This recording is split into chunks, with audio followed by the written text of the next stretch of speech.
Welcome to the Cult of Domesticity podcast, a podcast about history, true crime, and whatever life brings us. I'm Courtney, and every week I am joined by another fascinating person. Let's see what we're going to talk about this week. Welcome back, devotees. We are back with Spoop Hour! Yay! Or ooh. So we're tag team, Courtney's and the Sasha. Yep. Yes. Again. One Sasha, two Courtneys. Double the Courtneys. Double the fun. Two Courtneys, one Sasha. Oh, God. No. Fierce. Hashtag no. Hashtag not what you think it is. Hashtag exactly what you think it is. So, have you guys heard of the Pajama Girl? No. What is this? But I feel like it's me when I get off of work. Maybe. Second I'm off work, I'm in PJs. So this is a recommendation from Morgan of the Frankenpod, which I... Okay. Thank you, Frankenpod. Thanks, Morgan. Thanks, Frankenpod. This is a murder mystery, like your mystery. And it does involve pajamas. Yes. Good. But probably a bummer. Cozy wozy murder mystery. Less cozy, more murder mystery. More murder mystery. Aww. So, on September 1st, 1934, outside of Albury, the New South Wales border with Victoria in Australia. I don't know Australian geography. I'm sorry. We watch a lot of Australian reality TV shows. We got you. I've been to Sydney. I know where Sydney is. New South Wales popped up in Instant Hotel. Yes, because, New South Wales is a state that Sydney's in. Yes. Okay. The burnt corpse of a young woman was found stuffed into a culvert under the road. Okay. So I took your depressing start and just immediately started that. Yeah, you just will learn. Yeah. That's good. The Metropolitan newspapers quickly descended on the location, and the dead woman had been dubbed the Pajama Girl for the fabric remnants, which had been of yellow and silk pajamas, luxurious. Oh, no. Oh, so she wasn't even in her full PJ set? I think she was, but she was burned, so... Oh, no. Yeah. So the reporters had nothing else to go on, so naturally, what do reporters do? But made some stuff up. Yeah, of course. And they were like, she was supposedly so beautiful, so innocent, and because, she had her exotic pajamas. Sure. And naturally, her murderer was a horrible, horrible person. I've always said that you can tell everything you need to know about someone from their pajamas. Really? That's not a thing I've ever said ever, because you can't tell anything from people's pajamas other than how comfortable they like to be. My pajamas. How much do they care? Yes. Do they like cute jammies? Or are they doing laundry? That's about it. Or do they not own pajamas like me and I just grab random clothes? There you go. Or do they sleep naked? A lot of people do. That's about all you can tell, though. Yeah. Does not say anything about a person's moral character. It's just pajamas. It ain't that deep. Yeah. So the medical examiner examined the body and found that she had been placed into a Hessian bag. A towel had been wrapped around her head, which had been beaten in savagely, and there was only a few remaining fabrics of her clothing. Oh, God. Yeah, it wasn't a peaceful pajama death. Additionally, there was a bullet found lodged in her throat. Fuck. So they concluded that it had injured her skull and her brain, causing death. Jesus. Yikes. So they beat her and then they shot her? It's not... Timeline is fuzzy? Yeah, because it's 1930s. Oh, yeah. Forensics. So this is, to quote John Mulaney, we found a puddle of the killer's blood in the hallway. Gross. Clean that up. Now back to my hunch. This is peak that time. Yes. So even though week after week there's no news and the police are following every lead and the press are having fun, doing pressy things. They have hats and magnifying glasses and are like, hey there, doll. They have that little piece of paper in their fedora. Yep. And their cigarette. Yeah, that's behind their ear. With a pencil. Yeah. Yep. One ear has doll face. You're going to spill the details that I need on your old man, or you're going to be walking out of here in a pair of handcuffs, you dig? You need to play L.A. Noire with me sometime. Oh, I've played L.A. Noire with my brother. Fun. Yeah. Oh, I've not. Oh, it's so much fun. It is. So, because voting is compulsory in Australia, which, why isn't it in the US? Yeah. The police tracked down every woman under 40 who failed to vote in the federal election the following weekend after the body was discovered. Oh, that's a Interesting. smart way to figure out who this is. Yeah. But still, no Pajama Girl. Damn. Oh. So the police decided they're going to preserve the body in a formalin zinc-lined bath and moved it to the University of Sydney, which I did not look up if that's actually very good for preserving things. Sure. We'll say it is. So in the 1930s, yeah. Yeah, Let's that's just probably say it as is. good as That's it's going to probably get. The funny thing is I talked to my mom and she's a chemist. I could have asked her today. I thought she did tell me they used to have cyanide at her work when she started working there, and I was like, that seems safe. That sounds right. That's fine. Yeah. In the 70s, it's fine. Just We have ready cyanide access. at my work. I'm just kidding. We don't have cyanide at my I was work. gonna say, I don't know if we have cyanide at our work. I work for a nonprofit. We for sure do not have cyanide. As far as I know. Unless you all have cyanide. Except for one person. We probably have asbestos. I don't think we do. It's a pretty new building. Our building was built in 1954. Oh, yeah. Oh, you yeah, definitely yeah, have asbestos. Oh, yeah. And ghosts, And probably. ghosts, yeah. Sorry. It's okay. So naturally at the University of Sydney, they're like, everyone come look at this body in this bathtub and see if you know her. oh my That god. sucks. My favorite way of them historically trying to identify people, they're like, we've preserved this person, come look. Do you know her? It's for science. Beaten in, and she's dead in a bathtub. And she's been lit on fire. Anyway, do you recognize her? Is this what your friend would look like after her head was beaten in and set on fire? Yeah. It's like the Somerton Man, they did that. The Cleveland Torso murders, they did that. I've seen the wax of the Cleveland Torso murders. Ugh. I went to the Cleveland Police Museum for school. Ugh. It didn't work with the Somerton Man. We still don't know who that guy is.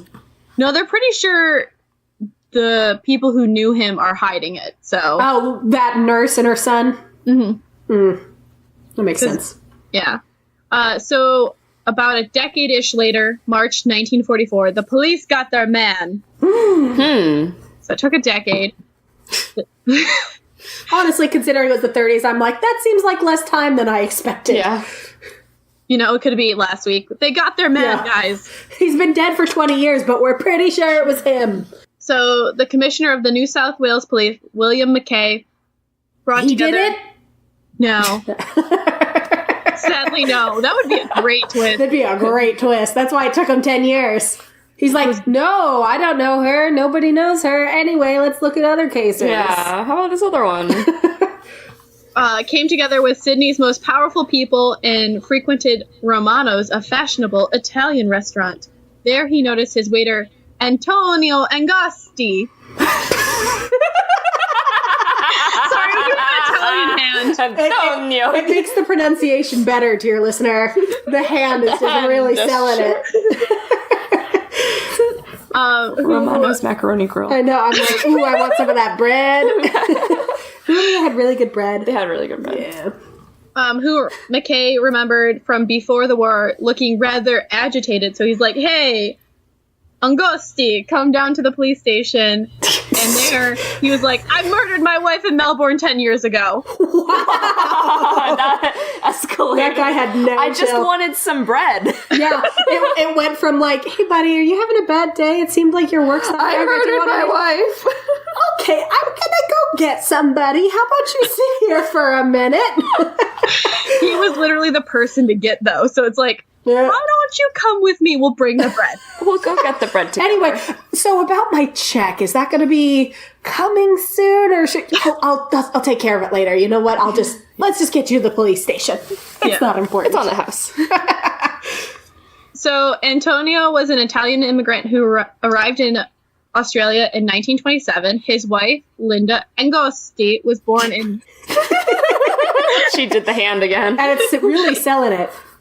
I'm close enough to Italian. It's fine. It's fine. That'll be my tagline. It's fine. It's fine. It's fine. I will say, is that why she wasn't on the voting records? Because She was not on the voting record. Because she wasn't a citizen. No. She? You could vote. She was on the register. Fascinating. Interesting. So Linda was born Florence Linda Platt in Forest Hill, which is, I had to look up where it was. It's a relic of the Great North Wood, a suburb of East London. Oh. Okay. Which I was like, why is Southern London having a Great North Wood? But we're going to ignore that fact. There's an even more southerly wood. Also, that's clearly a dick joke. Oh, no, please. Please, no. Mamma mia. Mamma mia. I don't know why it came out Italian. Oh, please, no. Our last episode was a Russian accent. Yep. We're traveling the continent. Now I'm just picturing the crabs from 33% Pulp just doing Italian accents. Mamma mia, we're gonna pull apart all the people in Wales and also Australia. It works. It's Australia. So she was born in September 1905. She had worked at a confectionery store in Surrey before traveling to New Zealand at the age of 19 because she had a broken romance, and that's what you do. You go to New Zealand after you have a broken heart. Yeah. Get as far away as possible from England. What's the opposite of England? New Zealand. New Zealand. If it takes me a 3-week boat trip, I will take it. That's 3 weeks to wash that man right out of your hair. Less racist movie than you think. Yeah. I rewatched it recently. It is less racist than you expect. Oh, well, that's good. That's something. So she remained there. What we do in the shadows. Anyway. 18-month boat tour. She stayed in New Zealand until 1927 when she moved to Australia to live in Sydney. She worked at a movie theatre and lived in a boarding house at Darlinghurst Road in King's Cross, where she entertained young and attractive men. Oh, what a slut. No. Yeah, basically, she starts to get slut-shamed real quick, and you're just Of like... course she does. No. She went from being like this nice, gentle, look at her pure pajamas to, oh, this whore, come on. No. She was described as a heavy drinker and a jazz-age party-goer who had difficulty adjusting to stability. So, yeah. Basically, Honestly, I would take that as a compliment. Yeah. Like, goals. You go, girl. Yeah. So she married Antonio during 1930, and it was not a happy marriage. No, I'm sure. Mamma mia. He murdered her. They had a really happy marriage, and then he just murdered her at the end. Happy people don't kill their husbands. That's true. Legally Blonde taught us that. That's what I was going to say. Fun fact, Legally Blonde was written by someone who went to our college. Yeah. And she based the sorority stuff on her time at our school. I thought it was Miami because there's just so many of them, and it's like cults. Nope. Valley of Virginia. Okay, so they left for Melbourne because he's like, hey, let's move you away from your friends and all those guys you slept with. Probably. Who knows? It We don't wasn't care. said, but it seemed like they're like influence of her bad friends. I'm like, probably also the fact that they said she entertained a ton of young gentlemen. You're just like, Yeah. appreciate that. Yeah, if you're a dick husband who's probably abusing your wife, you're not going to love that she ever looked at another man before you Exactly. existed in her life. Or if she walks down the street and like these guys are like, hey, how you doing? And he's like, You how do you keeping know it her? tight, girl? And he's like, excuse. She's not. And just She's like not. shoves her away. They just walk down the street and the guy sees her and he's just like, finger guns, just like, yeah. Staying Alive is playing in her soundtrack, and he's just got like a storm cloud. Sorry, I will never dance.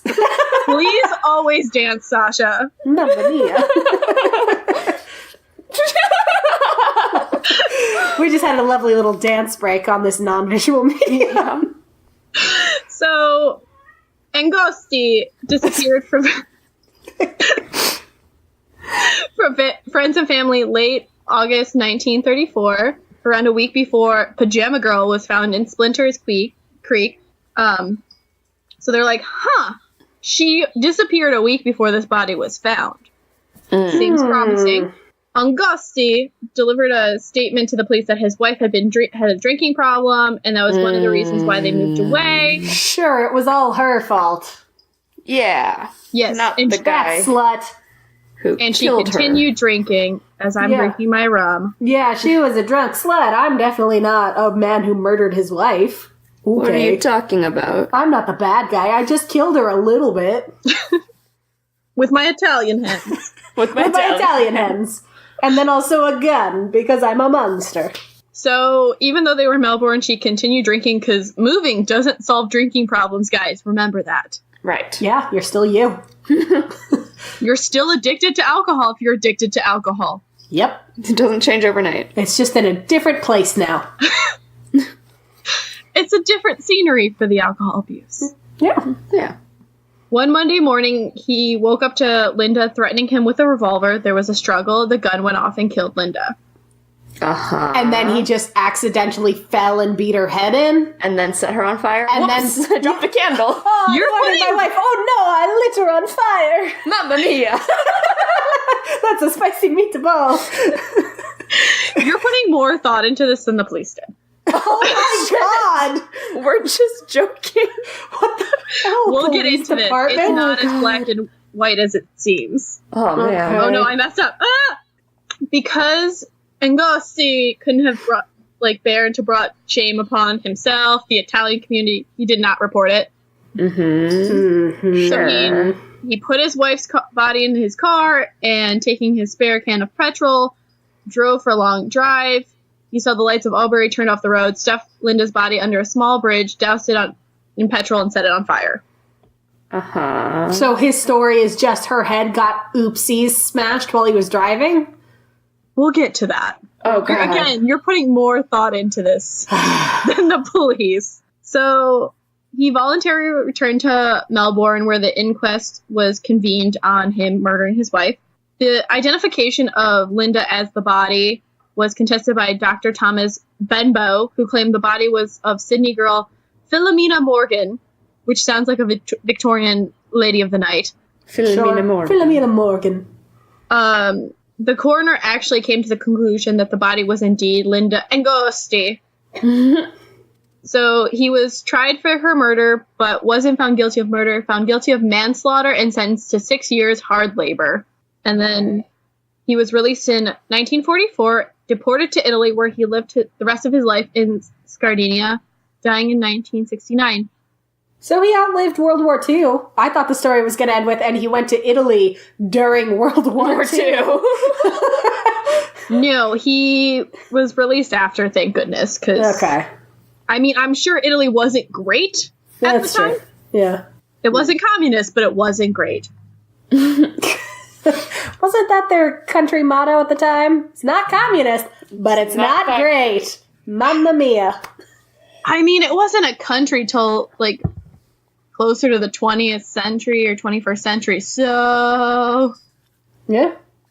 Mamma mia. Mamma mia. Here we go again. So, we have someone who says, wait a minute. So we're in Italy now, and someone is saying, wait a minute. No, we're still in Australia, but we're just doing Italian accents for the Crikey. entire thing. Because we have too many Australian friends that if we do it, They'll get mad at us. they'll get so mad. Pretend I didn't say crikey. Just We dusted that problem too soon, dunno. That's as good as I can. yeah, that accent's hard. Yeah. Might. They don't say L's at the end of words. I just get drunk and go British.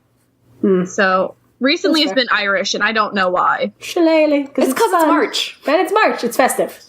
Well, normally it's a David Attenborough, and then I just narrate things around me. Fair. That's fair. I respect Which, that. when I was in Cancun, I narrated this girl trying to hook up with a guy, and then her friend just sitting next to them. On the beach, too. I feel like I've been that girl so many times. And I'm like, I mean, I wouldn't be a buzzkill if you could find me somebody to hook up with, too. I think she was just trying to be a good friend and making sure the girl hooking up wasn't about to get murdered by her possible future Italian husband, Mamma Mia. Yes. There we go So, again. Melbourne historian Richard Evans, in his book, The Pajama Girl Mystery, which is out of print, by the way. Oh, What? boo. So, if someone would like to give this to me, I will cover it on Patreon and enjoy 2019. Make that shit an ebook. I looked. He comes to a Shameful. very different conclusion. Because, Okay. Antonio Augusti's profession as a waiter in the official story, he'd only been working as one for 3 weeks when he was arrested, so good on him, because being a waiter is hard. He was like, look, honestly, I could have, like, gotten away with killing my wife, but being a waiter sucks so much, I would rather be sentenced to hard labor. So can we just, like, bounce me out of here? Just bounce. These Australians don't tip as well. I don't know. I've never been to Australia. They don't have a tipping culture. They pay their wait staff a living wage. Oh, so maybe then it wouldn't be okay. Maybe people are still dicks, though, so I don't know. I'm sure people are still dicks, but you don't get paid $2 an hour, so comme ci, comme ça. So while he had been there, when he first had arrived at Romano's, he was actually university educated and spent most of his life in Australia working as a journalist in Sydney and Melbourne for Il Giornale Italiano. That is not pronounced correctly. It's beautiful. A newspaper for the Italian immigrant community whose patriotic fascism Angosti shared. So he's a fascist. Classy. He's a wife-killing fascist. He's just ticking all my boxes. Which at this point, I mean, you could throw a rock and hit a fascist. That's true, but not all of them killed their wives. That is also true. But I feel like a lot of them have planned to. Oh, I'm sure some did. And I'm sure others would have liked to. Yeah. But he did the thing. So he's a real piece of garbage. Yeah. Because he was a journalist and, you know, the Second World War. Wait, so he started as he was a journalist in Italy. Okay. I was like, wait, he started as a journalist in Australia and then it was like, no, I'm going to become a waiter? And then I caught up. Sorry. No, he was university educated in Italy. When he came to Australia, he was became a journalist for this local newspaper. Oh, okay. For the immigrant community, because that was quite common. Mm-hmm. But he's a fascist. It's World War II. Sure. He got interned. Yay! That happened other places. We like to put people in camps because they're different. It's fair. That's exactly what we like to do. As white people. I should say that is actually the disclaimer. White people, we put people in camps because they're different. White people. Oh, I forgot to tell. I'll tell you later. Actually, wait, no. Now that I'm thinking about it, it's not just white people. We're just very good at it. That's true. We've perfected the art. Because I'm thinking of an Asian country that's doing that right now, but that's besides the point. Okay. So he's interned in 1940 as an enemy alien, not from space.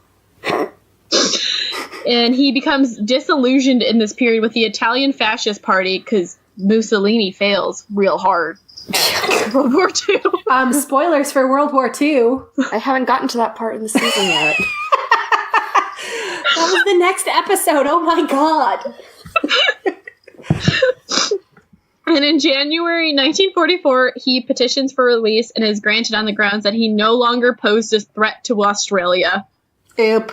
He only poses a threat to his wife. Well, she's already dead. Oh, okay. Yeah, 40. Oh, that's right, 40. This happened in 30. Yeah. Oh my god. Yeah, the decade thing throws you off a little bit, doesn't it? Yeah, it did. I was thinking okay, so he gets out, he gets married, he kills her, but you're right, 30s. He was there, he was a journalist, he married, he killed her, then he was interned. So he had a lot of time on probably a rock to think about it. Yep. Think about what he had done. And they found him a job at Romano's, and then he was arrested. So during those years, he was thinking about it. It took 3 weeks for him to be like, I did the thing. It took 3 weeks of him being not in an internment camp to crack like an egg. Oh, don't worry. It might not even be that.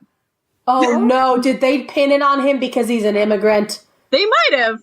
Oh, no. Because during the trial, the press went to great lengths to portray Angosti as fulfilling all the stereotypes held against Italian immigrants.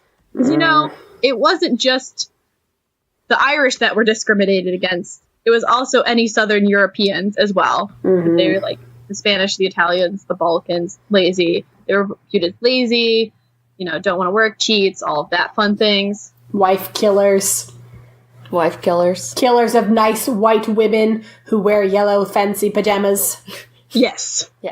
Even though they might have been drunks. It's fine. White women are allowed to drink. It just makes them quirky and fun at parties.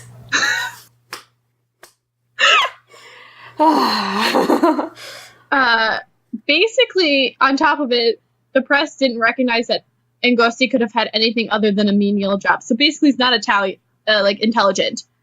So even though he had been college educated. And been a journalist for years. He's a dummy. Okay. Because, no smart people came from Italy. Sure. That seems fine and not racist. Yeah, definitely not racist. No. He gave a nearly perfect account in English for his police statement, but his oral testimony was reported as halting and uneducated. We're just going to keep going down this racist hole. Yeah. Don't like the racist hole. I want to close the racist hole. Let's hear how this pans out. They described his appearance as dapper and demure, as inoffensive, but they maintained a disguised violent temper. And even though he grew up in northern Italy, they naturally hinted at mafia connections because he supposedly smuggled a gun into the country to kill his wife, even though they weren't married yet. I was going to say, I'm going to bring this gun into this place I'm moving just in case I get married and want to kill her later. Yeah. Whom among us? Oops. I'm just kidding. No one does that. That's not a thing. Well, you have to remember, think of Australia at this time. Think of Hugh Jackman's Australian movie that lasted 6 hours. Oh, that was a very long film. And they only kind of boned, and it was like 3/4 of the way in, and it's like, oh, I can't believe I just sat through this. All I remember is someone told me it's very long and not worth it. So I was like, yes, I'm not going to watch it. That is completely true. I had a friend who was like, let's see it in the theater. It can't be that bad. And then it was. So compared to Italy, Australia is the frontier.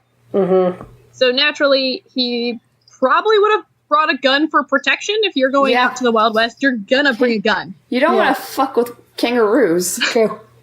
They look like they're wearing fake shirts of muscles. Why would you fuck with them? I met some, cute small raccoons while I was there, and we fed them, and Raccoons? they literally... Kangaroos, sorry. I was thinking of other scary marsupial-type things, even though raccoons aren't marsupials, because possums are America's only marsupials. Anyway. The more you know. Dun, dun, dun, dun. So, these were raccoon... I keep doing it. What is wrong with me? I'm so tired. Kangaroos that only came up to, your chest. Yeah. But they knew we had food, so they started, pulling on us. And, at first I was like, oh, this is cute. It's pulling on my skirt because it wants to eat. And then it, they mobbed us, and they started to, pull me over. And I was like, oh, no, I don't. This is how I die. This is killed by a small raccoon. Why am I doing this? I'm so... Kangaroos. So after hypnotist all over again. It's okay. The small raccoon kangaroos took out other Courtney, so there's now only one Courtney. Yes. So this is just Courtney and Sasha now. Yep. I'm a ghost. Kangaroos got me. I did it right that time. You did it right. Yeah. So the press pulled his reputation for violence based on one conviction for assault back in Italy in 1923. Sorry, I just 20 years prior. Yeah, one prior. But I just went and pictured Golden Girls. Sicily, 1923. Love it. But what is Italy like at that time? Politics playing out in the street where, people are argumenting and talking, getting violent in the streets. So naturally, that's going to happen. On top of it, Linda had written letters home she never complained that her husband was violent, and there were never reports of violence during his internment. So there's one incident, and his wife never said he didn't hit me, he did nothing mentioned. Internment, nothing mentioned. And that was about 4 years of internment. So if you're going to be violent, that's going to be what you do it. Mm-hmm. Yeah. Remember, he gave a lengthy testament that was detailed, but it was inconsistent to several specific points. He said that she died of a bullet wound, but said nothing of her head getting beaten. So you guys already pointed that. When did her head get beaten in? Ha-ha! Again, you guys are already better than the police. I'm going to put that on my business card. I am better than the 1930s Sasha. Melbourne police. Better than the police. He had called the gun a revolver when it should have been a pistol. which, if you've been in the military, you know these things. Because guns. I don't know guns. So. I don't know guns. I'm like, I don't know, aren't they both small? They all look like gun. Look like gun. The shotguns go boom. Boom. And then the shotguns are the big ones. Yeah. Yeah. He had stated he had turned off the road before he got to Albury, where the body was discovered, though. He would have had gone through the town, so there's that, didn't actually know. He said he had put petrol on the body, but it was kerosene. Oh. He said he dumped her on a Monday morning, which would have been August 27th, and he had dumped her at night, but a fire had been seen the early hours of August 29th, which is my birthday, the following day. Happy birthday. Happy birthday! A woman was burned. On this day in history. On this day in history. Two notable things. Courtney was born, woman was burned. Were the two things related? We just don't know. Was it reincarnation? Ooh. So they didn't ask him about the head injuries he didn't ask about the head injuries until they drove him to the house where he said Linda had died. And he was like, oh yeah, they occurred because I dropped her down the stairs. Okay. But if it was only the head. Yeah, she just bounced down every step on her head like a pogo stick. I'm just picturing a corpse pogo stick where it's just Yeah, that's what happened. That's the legitimate history. You know what this is reminding me of? American Vandal Season 2. Yeah! A forced confession. On top of that, the physical evidence that it was Linda as the Pajama Girl was not correct. Pajama Girl had blue eyes. Do you want to guess what color Linda's were? Brown? Yeah, actually. Okay.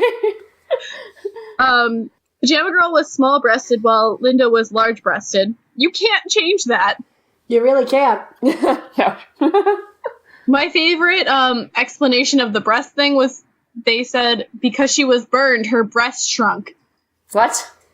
Does that work? Because I could use some smaller bras. I know. I'm like, it sounds like it hurts, but it might work. Yeah. Sounds fake, but I mean, that's not how that works. That's not how any of this works. They both had slightly deformed ears, but there were no photographs of Linda's ears to compare, which who takes photographs of their ears? I mean... fetishists. Yes. And really, the only way they had confirmed it was because of her teeth. And it had been 10 years afterwards. She had 2 porcelain fillings, which they had claimed it had fallen out and were missing. And that's not... her dentist didn't have the habit of taking charts of his client's teeth, which is a poor dentist in his part. Yeah, that's a crappy dentist. And he could only he's like, I can only vouch for what I did. And it's the same as every other dentist. So, say. So it might not even be her. Signs pointing to not her. I'm just going to throw this out there. Where's his wife? Who's to say? Wouldn't she who's this girl? Also, who's this girl? But there was that theory that she was Philomena... whatever Morgan. Fun last name. Philomena fun last name, yes. So... okay, so saying that the dead body they found, let's say that's Philomena, but his wife would have turned up. Her family would have been like, yeah, she's here, we're good, they just got divorced, whatever. Or, she went with one of her other suitors. Yeah, she would have turned up. Presumably she saw her name in the papers and was like, not actually dead. I'm not dead yet. Not dead yet. Not even close. Please don't say that it's me. So... yeah, that's the question. Why did the police agree to this? Because they had their guy and racism. Yeah, racism. Yeah. Also because the police commissioner by 1944, William McKay, was under a lot of scandal and constant criticism from the press for incompetence, being unable to close a long list of unsolved crimes. So when I joked that he did it, maybe he did do it. He did the murder. He did the thing so that he could solve the thing and be like, I can solve crimes. And even still, when he set himself up for 10 years, he forgot that he did that and was like, I don't know who killed this girl. Oh, wait, no, my bad. I'm going to blame it on the waiter because he didn't bring me enough bread. Yeah. In his diary, I did it. Oh, shit. Oh, my bad. I looked at the calendar and I wrote down do that crime on that day. My bad. Sorry. We all know how much calendars come into Supreme Court things. Yeah, and how we hold on to them for 10 plus years after the fact. Yep. Anyway. So the top of McKay's list was Pajama Girl. I'm assuming he just had a giant list and then he just started, like, calligraphying Pajama Girl. And he's like, I must solve this. And so he gets, in 1939, investigative scientist, well, self-proclaimed forensic scientist, Dr. Thomas Benbow, which sounds like... Isn't that the guy from earlier? Yes. Okay. He had a lot of outlandish, unsubstantiated theories. Also, he was incompetent and antagonistic towards people. So the police were like, let's get rid of him. But remember, he reappeared. He did. So he kept appealing, and he's like, it's Philomena! It's Philomena! And including to funding a court case to claim that the still preserved body for Philomena's mother. So he's like, it's Philomena! Let's give the body to her mother! So there's a lot of garbage people in this. Yes. Not just the husband. Well, now it sounds like he's just garbage because he's a fascist. Yeah. Yeah. He's maybe not a garbage wife killer fascist. He might just be a fascist. Yeah. No, they're pretty sure he actually did murder his wife. They just don't know where she is. Oh, okay. Oh, yeah, so he is a wife-killing fascist. He's just a wife-killing fascist who's really good at hiding bodies. Yes. And really bad at taking the fall for other crimes. Yes. Okay.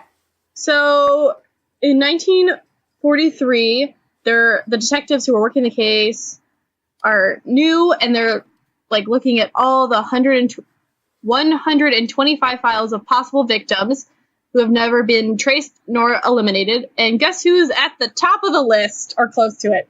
Pajama Girl. She killed herself and then lit herself on fire after death. Sasha's cracked it wide open. Podcast over. We solved it. She killed herself. And then she set herself on fire. I'm still going to say it was a police guy. Yeah. Garbage police guy. Well, the victim, they were like, it's Angosti Linda, because it's A. Oh. Because they're alphabetical. Oh my god. They're like, here, who can we say it is? I don't know. Let's read the list. Linda Agnostic. Done. Perfect. Who wants to go to an early lunch? Pretty much. So she had come to police attention as early as June 1935. Her friend George Kempfe had known Linda for 7 years, but had not seen her since January 1934. And he's like, Pajama Girl looks like her. It's her. So he keeps going up to it. The police kind of had eliminated her, but in 1938, when he returned to Sydney, Angosti had confessed. He had not seen the the body, and he had given them Linda's dentist, but the dentist had said, no, it's not her. So we have all this confusion, and funny enough, they look at the notes, and they're like, a file resembling McKay's hand and the dental evidence heavily underlined, and they're like, we need a new dentist, and they had circled, Angosti. So, yeah. When they're taking witnesses then who knew Linda to go see the body, they took her out of the bath to make her look more lifelike. No. Yeah. You can't just take the corpse that's been in a preserving bath forever out of the preserving bath and be like, this will be fine. Well, they put makeup on her, and they're like, oh, well, in that case, never mind. That sounds great. They got a YouTuber. Was she a summer or a winter? They contoured her.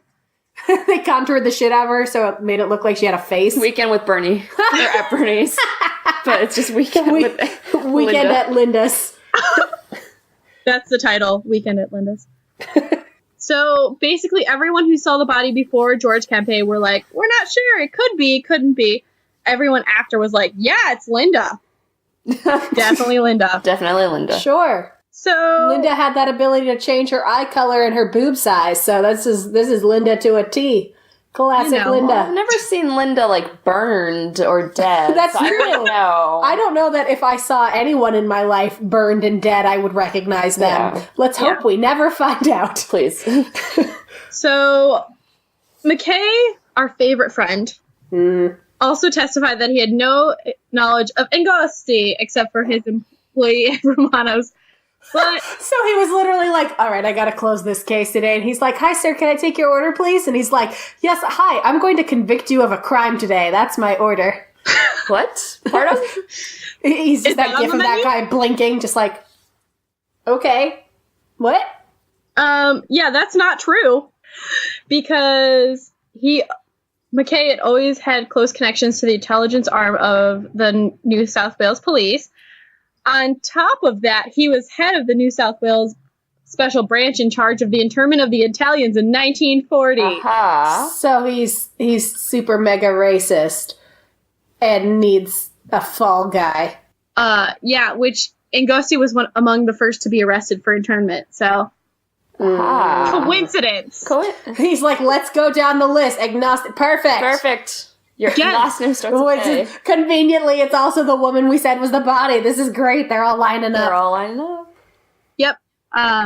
Additionally, it was not normal procedure to place a former internee in a job where they would be given access to highly classified information, such as a waiter, where like fancy people and important people would go eat. Oh, okay. I was like, what do waiters do in Australia? No, but that makes That makes sense that they'd overhear conversations. Yeah. It'd be like if you're a waiter in DC, what would you overhear? A lot of conversations. Right. Depending on your part of DC. Yeah, I was going to say all the really fancy restaurants near where my dad used to work, because my dad worked next to the White House. Yeah. Yeah, that would make sense. Yeah, my boyfriend's has family who are like muckety mucks, and whenever we go out to dinner with them, we go someplace super fancy. And mostly I can attest what the fancy people are talking about is like, anyway, so I decided to get the new Tesla because I decided I deserved it, because after I got back from my Indian vacation, I was like, yeah, I deserve, and it's like, ugh, shut up. But like, yeah, I could see how they would talk about something important too. If it was like a business lunch. Yeah, they'd be like, anyway, you hear not a about Tesla that dinner. secret thing? Confidential conversations over business lunches. Yes. McKay testified that he only been with Angosti for 10 minutes before a typist was brought in for his recorded statement. And he said nothing to encourage or coerce the confession. And it was spontaneous. Sure, that's what happened. He was just like, hey, buddy, you got anything you want to get off your chest? And then for those 10 minutes, he just recited exactly what he did. And he was like, all right, let's get the typist. Which I love that a typist is brought in. Right. But they recorded the time of Angosti's arrival and the time which his statement was recorded, because documentation. Uh-huh. And it was almost an hour. Ha ha! So someone's lying. I wonder who it is. Definitely the Italian. Yeah, it's definitely not the racist cop. It's the Italian who's the problem. So Angosti and his defense team maintained that McKay had told Angosti that Pajama Girl was his wife. So he thought they had already identified her. Because, you know, he's like, this is a dentist and all that. So it was kind of a bait and switch. That's classy. And he was told that if he confessed to accidentally killing his wife, he would get off with a lighter sentence. Doesn't this sound familiar? No, this is literally something that never happens ever. Nope.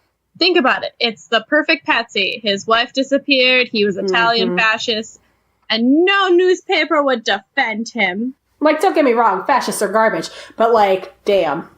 This is also racist. This is also racist It can be AF. both. Why can't it be both?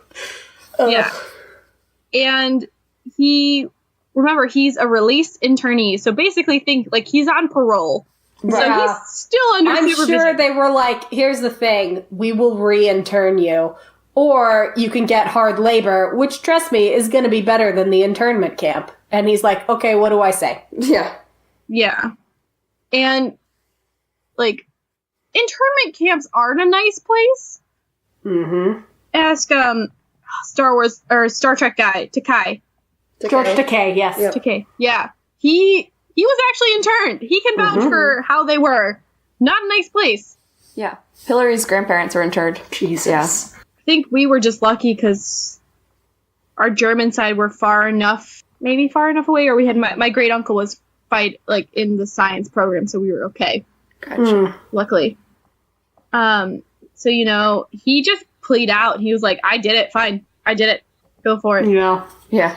And think about it, at that point, there isn't as much questioning. The coroner's like, yeah, I'm going to follow the police. Now I think you hear of Australia cases where the coroner is more looking into both sides of it. Mm-hmm. So he could have killed his wife.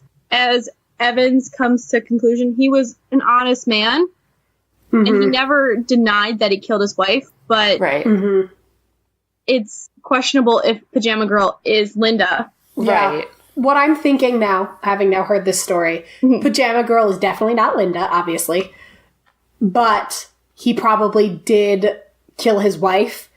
And it was just one-off, like, he snapped, who knows what was going on, whatever. He killed her, he hid the body, he lived with that for 10 years. So then when the police come to him and they say, we found your wife's body, I'm sure they didn't say, your wife is Pajama Girl. I'm sure they said, we found your wife's body, we know what you did. Yeah. If you tell us what you did, you'll get an easier go of it. And he said, okay, they've got me, they know what I did. Right. Yeah, that seems like the most likely thing. And Linda's still out there, but we don't know who Pajama Girl is. So they're just robbing another family. Yeah, of their justice. Yeah. Because they're racist.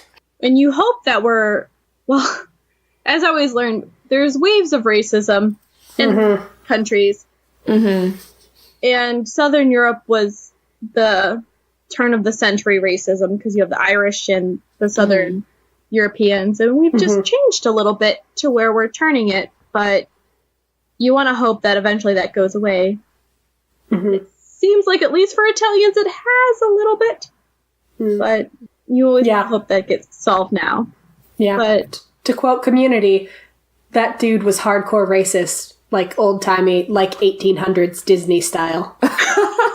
that is probably... 1800s. I'll send you those Tres Caballeros, and you can tell me how racist Disney was. I mean, Song of the South.